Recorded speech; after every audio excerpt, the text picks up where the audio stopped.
The San Mateo Empowerment Project began as a University of Mississippi Service learning class in January 2010. One faculty member and 8 students, along with the residents of San Mateo, were unaware how their lives would be transformed and that the greatest lesson from this 3-hour class would be that no problems are insurmountable. At first glance, the Caribbean island of Ambergris Caye, Belize, looks like paradise. Clear blue water, white sand beaches, and resorts. Life on the island is centered on the town of San Pedro, a haven for tourists. Look closer.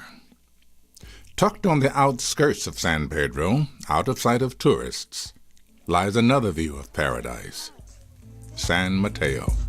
San Mateo is a community of approximately 1,500 people, most of whom live without electricity, running water, or sewers.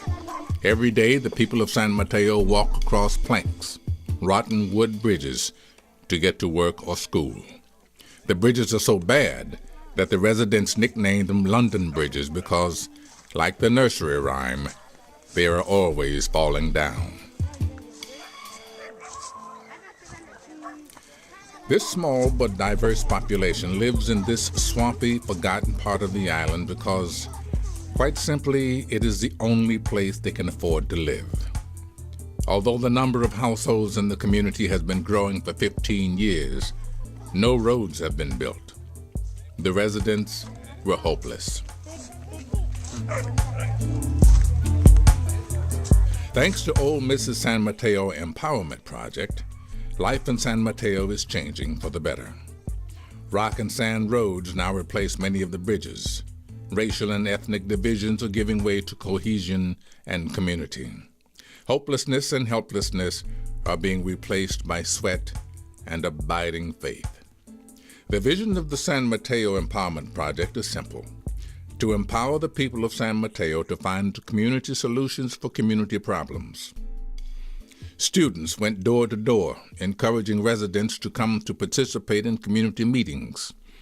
At the meetings, students listened to the community members, and everyone agreed to work together to build the roads.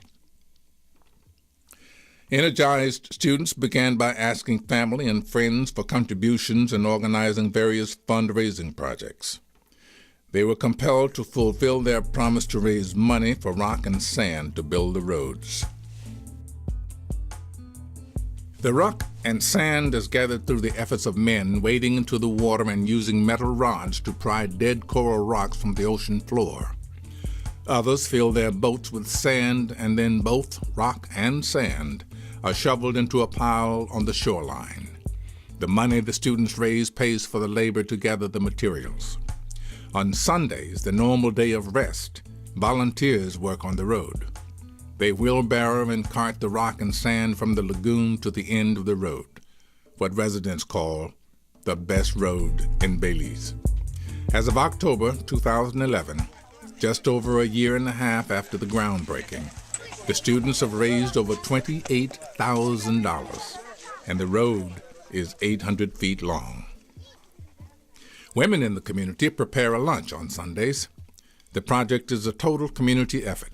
Men, women, and children are willing and able to contribute to the project. As they work together on the roads, the people chant, "Matthews, Matthews." They're proud of their community.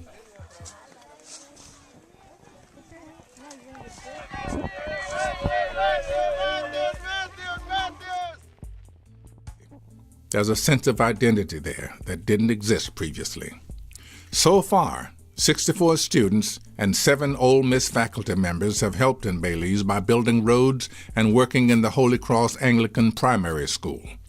They each have carried the torch upon return home and have worked hard to raise money for the San Mateo Empowerment Project.